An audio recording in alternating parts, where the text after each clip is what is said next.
This is Rickie News Channel. I'm James Menendez. Our top stories. The fall of the U.S.-backed government in Afghanistan to the Taliban happened faster than almost anyone in Washington, or Kabul, could have imagined. As of Sunday afternoon, Afghan President Ashraf Ghani had fled his nation. The Taliban were on the verge of once again running the country, and President Biden authorized sending in thousands of additional troops to try and safely extract U.S. diplomatic personnel and others out of Kabul. It's a stunning turn of events, all taking place just weeks before the 20th anniversary of the 9/11 terrorist attacks that precipitated America's offensive into Afghanistan.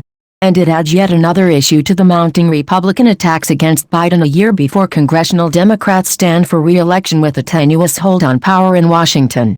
Republican hawks are once again circling after years of dormancy under the Trump presidency. Since Marco Rubio, R. and Tom Cotton, R. said the Biden administration was warned that things would be this bad. Cotton said the withdrawal has humiliated America. Rep. Mario Diaz-Balart, R. charged that Biden had turned his back on our allies. A full withdrawal of U.S. forces from an unpopular war, America's longest, in a country where more than 172,000 people have been killed, including thousands of U.S. service members, and $1 trillion spent, was always going to be messy, and a blow to American pride. The critics are out in full force, comparing this to the fall of Saigon after the conflict in Vietnam or the slaughter of Srebrenica in the Balkans in the 1990s. But Afghanistan has been its own unique conundrum for a long time. It's a country other powerful outside nations have previously been unsuccessful in. Its infrastructure and economy have long been in shambles, in no small part because of rampant corruption in the American-backed government. And after the U.S. chased out the Taliban, gaining the trust of the local populace, some of whom saw the U.S. as foreign invaders, was always going to be difficult. That's especially true considering 90% of the world's heroin comes from poppies grown in Afghanistan. Farmers felt pressure to keep growing the crop, and seeing no economic alternative to poppy, and no guarantees of long-term security from the U.S. military or the Kabul government, many made the hard choice to continue to do so. The inability to foster long-term economic growth and prosperity has long stirred debate about what the U.S. mission was in Afghanistan, especially after the killing of Osama bin Laden a decade ago. Bin Laden was the mastermind of the 9/11 attacks. He was given safe haven by the Taliban, and he recruited and trained fighters in Afghanistan. How to end the war has been an enigma for American presidents. George W. Bush largely abandoned Afghanistan and instead turned to a futile and costly attempt at regime change and then nation-building in Iraq. Barack Obama refocused on Afghanistan and what he felt was the core mission, finding and killing bin Laden. But from the beginning of his presidency, Obama felt pressure from the Pentagon to not totally pull out of the country. He began a drawdown after bin Laden's killing, but never left completely. The continued U.S. presence in the country grew unpopular with Americans, including many Republicans. Neoconservative hawks took a backseat to the domestic-focused populism of the Tea Party, which former President Donald Trump rode to the top of the GOP. Trump defied his party orthodoxy, sawing off the national security hawk leg of the three-legged Republican stool that stood firm since President Ronald Reagan led the party, and he laid the foundation for the withdrawal by making a deal with the Taliban that was supposed to have U.S. troops out by May 1st.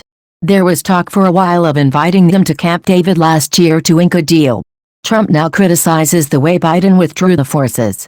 Biden will own the consequences of the withdrawal, but Trump's position as the most popular person in his party puts GOP hawks in a difficult spot, too. Biden had always been for a limited footprint in Afghanistan, dating back to his days as vice president. During the Obama administration, he argued for a significant drawdown, but still retaining the capability of special forces to launch counterterrorism missions. That has been less of a focus for Biden as president, suggesting it's over and done with. I believe that our presence in Afghanistan should be focused on the reason we went in the first place, to ensure Afghanistan would not be used as a base from which to attack our homeland again, Biden said in April. We did that. We accomplished that objective. On Saturday, Biden said in a statement, in part, I have ordered our armed forces and our intelligence community to ensure that we will maintain the capability and the vigilance to address future terrorist threats from Afghanistan. How that will happen is unclear, though Secretary of State Tony Blinken said on NBC's Meet the Press on Sunday that the U.S. is more capable of launching counterterrorism strikes now than before 9/11. "We are in a much different and much better place than we were right before 9/11, Blinken said. "The group that attacked us has been dramatically diminished. Its capacity to attack us again from Afghanistan, dramatically diminished. Our ability to see if it re-emerges and our capacity to do something about that is very strong. And so in that sense, I think we're in a much better place than we were 20 years ago.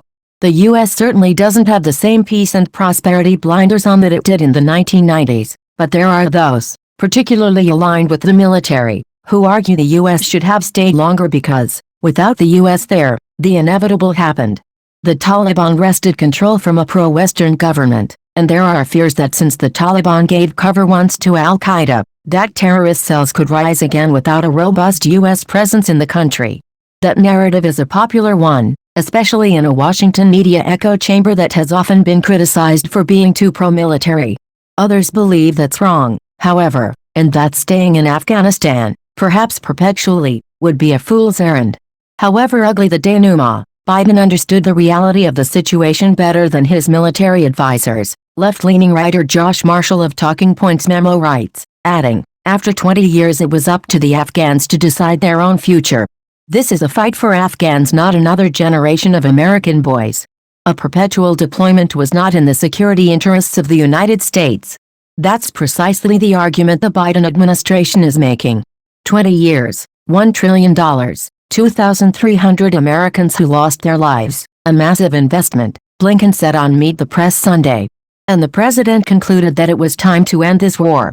He added that America has been in Afghanistan longer than the British in the 19th century and twice as long as the Russians in the 20th century. As a strategic matter, Blinken said, "There is nothing that our strategic competitors would like more than to see us bogged down and mired in Afghanistan for another 5, 10, 20 years. That is not in the national interest." Whether leaving Afghanistan turns out to be in the national interest or not, what is clear now is that, a year before the first midterm elections of his presidency, which are historically unkind to the party in power, Biden has a full plate of attacks against him and his party, foreign and domestic, from Afghanistan, to the resurgent coronavirus pandemic, to the uncertain economy, crime and immigration, that he has to contend with.